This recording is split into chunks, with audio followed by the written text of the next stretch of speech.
comenzamos un nuevo programa de Salud y Sociedad en Popular Televisión. Hoy nos hemos desplazado aquí a la consulta del doctor Isaac Álvarez Suárez, alergólogo, pediatra, que nos va a hablar de alergias y de asma en los niños, fundamentalmente, que es tu campo, ¿no? Pues sí, es el campo que he desarrollado oficialmente. En Valdecilla era el jefe de alergia, porque ahora ya estoy jubilado, de alergia infantil. Y luego en la consulta, como yo había hecho la especialidad en La Paz, donde teníamos alergia de adultos y alergia infantil, rotabas por los distintos servicios, pues en realidad el título de alergia es alergólogo de adultos infantil.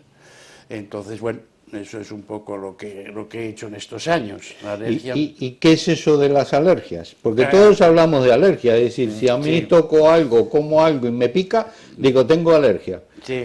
¿Eso es alergia? Pues sí, bueno, sí, no, pero yo creo que hoy día ya con los medios que tenemos, la televisión y demás, todos sabemos de todo. De fútbol, ya ves, en este país, de alergia, de medicina. Todo el mundo receta. Sí, te vienen ya con la receta hecha. Sí, con la receta. La alergia en realidad es una reacción anormal. ¿Por qué anormal? Porque solo un tanto por ciento de personas la padece. ¿Por qué? Porque producen una inmunoglobulina, esas personas, que es la inmunoglobulina G, una proteína. Todos tenemos IgG, IgA, IgM, unas proteínas, pero en los alérgicos se produce específicamente esa inmunoglobulina, que es la IgE, y se eleva y se eleva. ¿En cuánto por ciento de la población? En el año 75, que yo estuve en La Paz, terminé en La Paz, aquí vino en 76, el 10-12% de la población era alérgica. Nosotros hicimos posteriormente un trabajo que ya hablaba del 17%. El último trabajo que se hizo a nivel nacional andaba con el 20%, 20 y tantos por ciento. Y se calcula que para el 2025 el 40-45% de la población en los países desarrollados sea alérgica. ¿Y por qué? ¿Por qué va aumentando?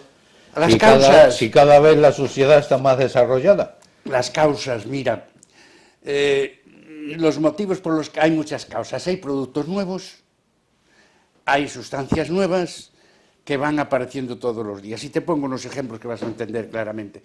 La presencia de látex, cuando se obligó en los centros de salud, en los hospitales, a manejar el látex, los guantes, fue una epidemia de alergia al látex.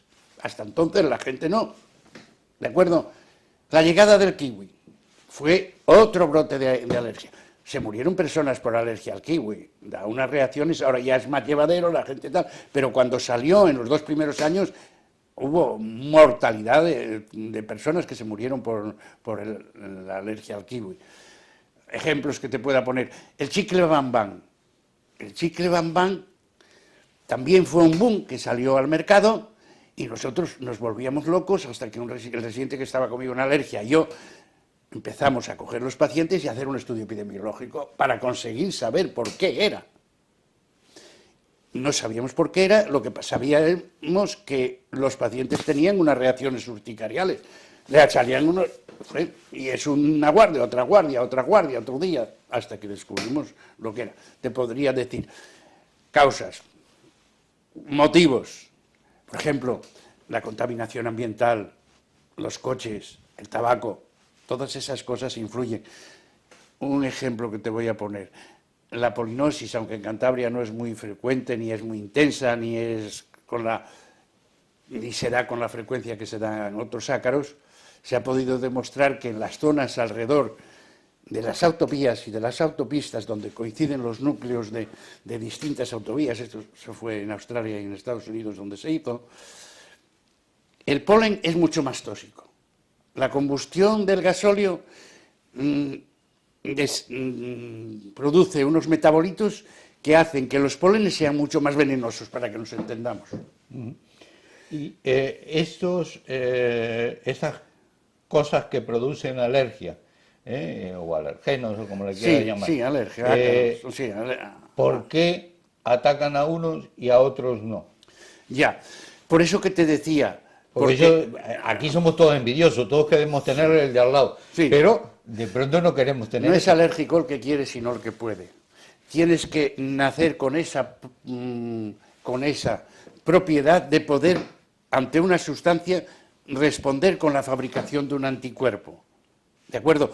Si no, sería una inmunodeficiencia, porque hay niños que nacen... La alergia es una parte de la inmunología y el asma es una parte de la alergia. Lo mismo que hay niños que nacen sin esas inmunoglobulinas, IgG, IgA, IgM. Hay niños.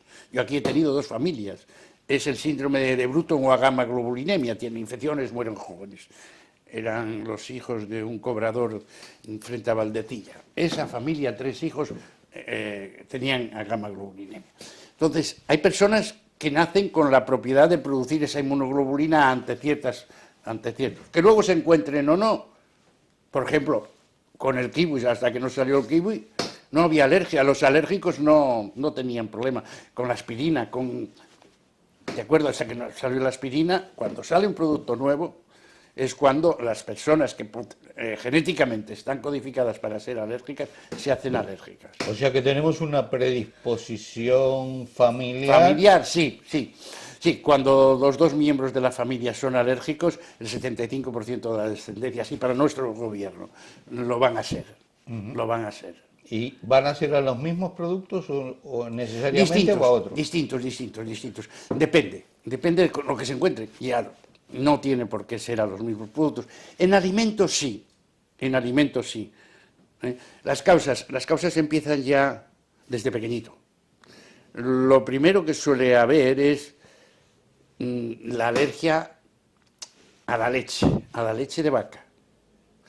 Después, según se van introduciendo los alimentos, las frutas, las verduras, los distintos alimentos.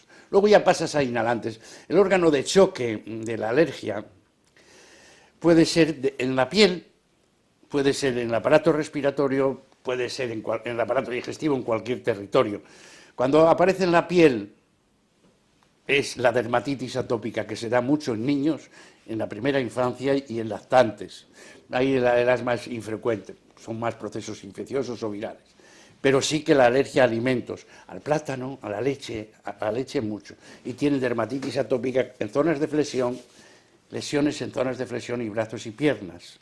Se llama atópica, lesiones que pican, eczemas, y se llama atópica. De hecho, llamarse atópica, atopia o alergia es lo mismo. Si tú vas al diccionario y miras atopia y alergia, significa lo mismo.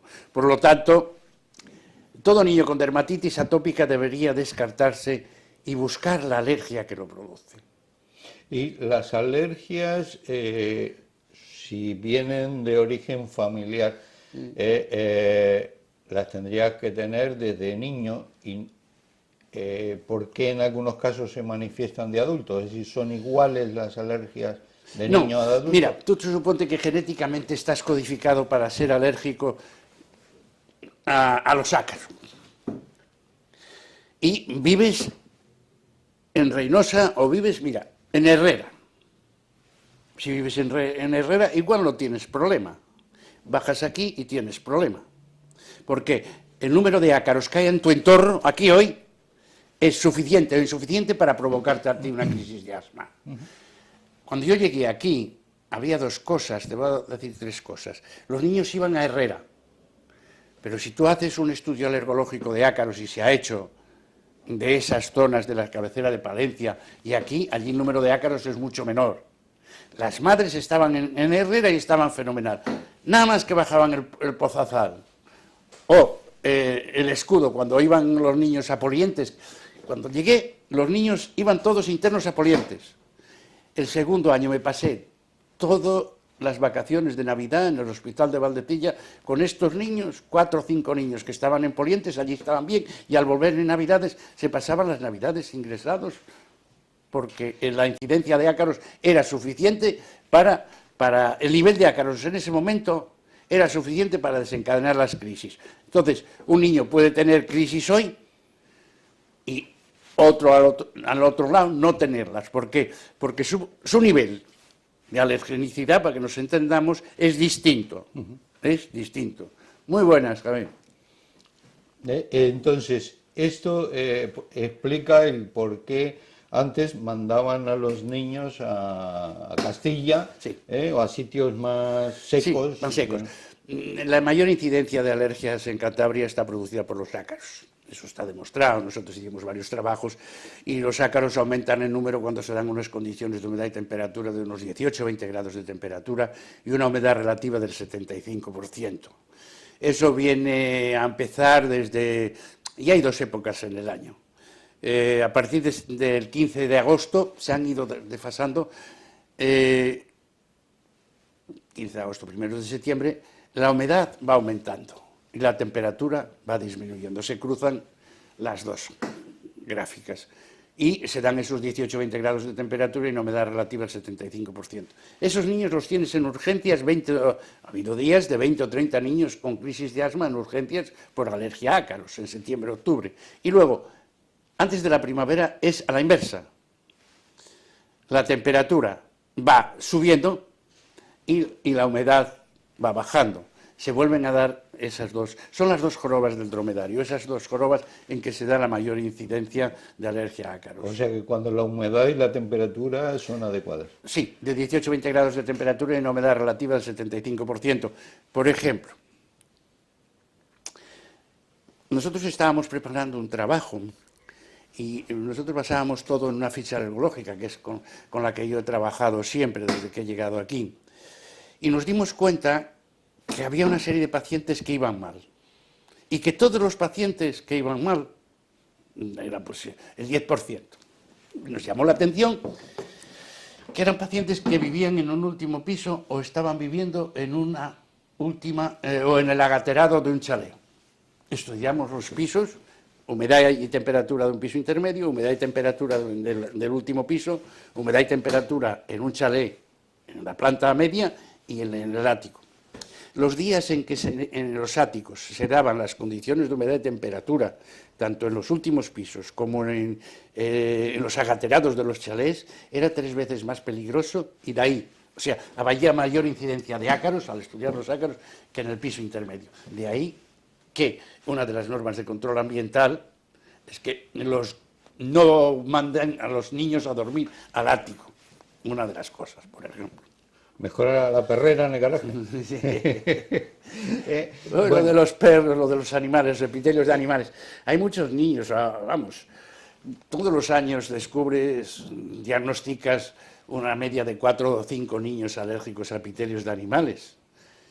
Es importante llegar a ese diagnóstico porque quitas el animal del entorno y el asma desaparece. Y hay niños que están multimedicados y es una alergia a los ácaros. Yo me recuerdo un niño con alergia al epitelio de perro y solamente tenía crisis cuando iba a jugar al golf. Venía un amigo, lo recogía, ya era un adolescente, lo recogía y cada vez que iba a jugar al golf, bueno, pues te volvías loco. Y resulta que era que quien estaba contaminado el coche de epitelio de perro, porque llevaba y traía al perro para un lado y para otro. O sea, que cambió de amigo o cambió de coche de amigo. Sí. ¿Y la polución cómo afecta? Porque esto de tiempo atrás, cuando no llovía, pues veíamos las ciudades que tenían ahí su sombrero, Madrid, Bilbao, Santander no hemos llegado, pero ¿cómo afecta? El ácido sulfúrico, el sulfídrico, los ozonos, los irritantes industriales, así también. Luego, si quieres, hablamos de los irritantes domésticos, pero los irritantes industriales influyen, desde luego, desfavorablemente. Y lo mismo que te decía del gasóleo. Es difícil poder cuantificar esos estudios, así como lo del gasóleo se pudo hacer. La polución, Bilbao, que yo desarrollé la alergia en Bilbao durante unos años, pues había una zona que era el barrio, pasado el puente colgante que había, que aquellos pacientes iban mal y pensábamos que era por la contaminación, porque era una zona muy contaminada. Y al final era un moho que se producía precisamente por la contaminación y la humedad que había en la zona de la ría. La contaminación influye, los estudios son muchos y está demostrado. Lo que pasa es que hay defensores y detractores, defensores pocos, porque en realidad es lo mismo que el humo del tabaco, es lo mismo que... los irritantes en sí. Ahora que nombres el humo del tabaco, hemos oído todos en las noticias en los últimos días que en Inglaterra van a prohibir el hecho de que un adulto pueda fumar en presencia de niños en el coche. En el coche. ¿Eso influye? Influye desfavorablemente. La incidencia del tabaco en el desarrollo de las crisis de asma y en la gravedad y en la intensidad influye. Si los dos padres son fumadores, aumenta tanto la incidencia como la mala evolución. O sea, que actúan como irritantes. El tabaco es ya como irritante. Y luego viene la otra parte, como fumador, el adolescente que empieza a fumar. Y eso, hay detractores, y ha habido hasta papas que han querido excomulgar a gente por fumar la pipa de la paz. ¿Y cómo se viene a producir un asma en un niño? En un niño. Mira, definiciones de asma hay 17 o 18 o 22. De una manera simplista se ha intentado reducir, y para que la gente entienda, es una inflamación de los bronquios que se manifiesta por un edema, una hipersecreción y un broncoespasmo. Lo mismo que tú, por ejemplo, lo vamos a entender. En primavera, un polínico, se le pone rojo el ojo, empieza con el lagrimeo, se le hincha el párpado. Si además tiene una rinitis, se le obstruye la nariz, empieza con secreción, respira mal por la nariz. Y si baja el bronquio, lo mismo, se inflama el bronquio, se edematiza el bronquio, ¿de acuerdo? Empieza a producir moco, es una hipersecreción, y se contrae el bronquio. Es una manera simplista. Lo que pasa es que en el asma debemos de buscar la causa. Hay que hacer una historia clínica correcta, un diagnóstico correcto, una historia clínica correcta, y buscar la causa. Porque, mira, el niño asmático se empieza a diagnosticar por la rinitis que tiene. Va concomitante y es de perogrullo. Si tú tienes alergia a un inhalante, sea el que sea, lo que tienes lo primero es afectación de la nariz. La nariz te pica, la nariz te obstruye. Eso son las rinitis alérgicas. Esto es, pero que baja a los bronquios y tienes el asma. O sea que tú cuando haces una historia de un asma, el 75% de los niños mayores, fíjate lo que te estoy diciendo, el 75% de los niños mayores de 5 o 6 años en Cantabria son alérgicos y son asmáticos producidos, la mayoría, por ácaros. Así de claro, y es lo que dicen las estadísticas. Entonces, tratarlo solo con métodos sintomáticos, bueno, previenes un poco que la enfermedad se produzca, pero no evitas o no suprimes la enfermedad, no la curas. O sea que ese tratamiento, que luego hablaremos de los tratamientos, pero esos tratamientos de sprays y demás, esos son... Hombre, en las crisis hay que utilizar medicación, lo que tengas, y en cada momento, y dependiendo de la intensidad, y eso, para ahí están los servicios de urgencia, que muchas de las veces es donde hay que acudir. Pero para erradicar el asma se basa en el control ambiental, en un tratamiento sintomático momentáneo, o no debería de durar, por ejemplo, las inhalaciones de los corticoides, las inhalaciones de la medicación, tendría que tener un principio y un final. Un asma no debe considerarse, bueno, tiene una inflamación. Mira, hay autonomías en este momento que se estudia a los pacientes siempre en régimen hospitalario, que no autorizan a pedir vacunas más que a los alergólogos, y que se piden a través del hospital la inmunoterapia, las vacunas, y tienen que ir a ponerse al hospital. Eso de ponerse al hospital es algo que, bueno, está un poco, tú suponte una señora de Reynosa que tenga que venir aquí a ponerse la vacuna, o un niño de Potes que tenga que bajar a ponerse la vacuna. Entonces, han hecho un desplazamiento a ciertas zonas, por ejemplo a Reynosa, para ponerle allí la vacuna, y eso es una autonomía. Hay dos autonomías que funcionan muy bien, y concretamente es Galicia y la zona de Salamanca. Está muy especificado el tratamiento, y aquí hubo en su momento, se empezó con recogida de las firmas de los alergólogos, pero luego no se completó el poder realizar los estudios, que se centrasen los estudios, porque el problema de las vacunas era su carestía, que eran muy caras. Pero claro, era un tratamiento, no es una vacuna. Como todas las vacunas, son más o menos efectivas, sí lo son, dependiendo también quién las maneje, cómo las maneje. Y hoy por hoy las vacunas en alergia son efectivas y se manejan correctamente. Todos los trabajos y todos. Nosotros hicimos, si quieres luego hablamos, cuando hablemos del tratamiento, un trabajo donde veíamos y pudimos comprobar la eficacia de las vacunas que manejábamos nosotros. Y en cuanto a síntomas, solamente ¿qué tienen que tener? ¿Qué síntomas presenta un niño?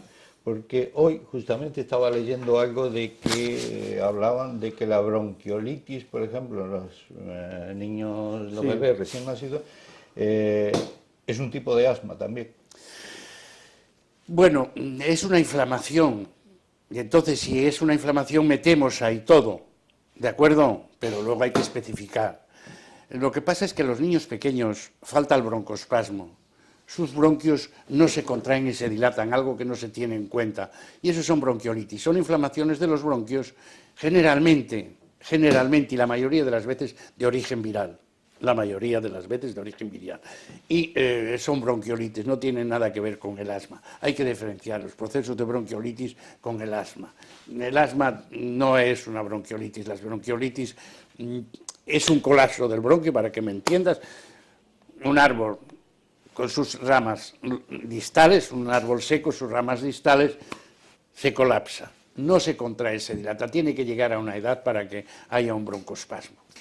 ¿Y qué síntomas le da al asma? al asma?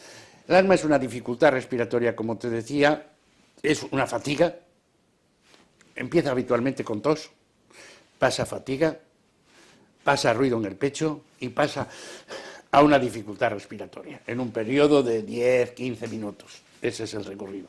Y si tú haces una historia, eso es lo que te describe la madre.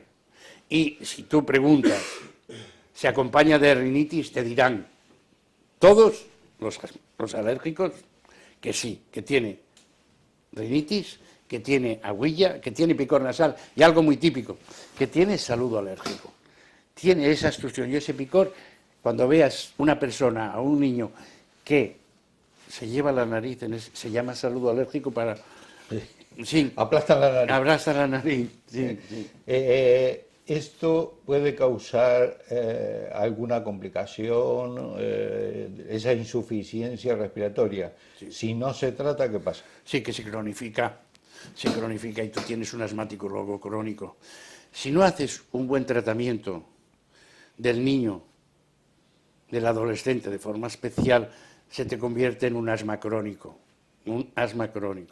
Y de ahí yo cuando me encuentro, porque ya es la tercera generación que trato, he tratado abuelos, he tratado padres y ahora estoy tratando ya la tercera generación, y cuando me encuentro a alguien, que raro es el día que no me encuentro a alguien, y le pregunto cómo está, lo primero que le pregunto son dos cosas. ¿Cómo tiene el control ambiental del dormitorio? Porque en un niño, mientras lo controla su madre, las cosas van fenomenal.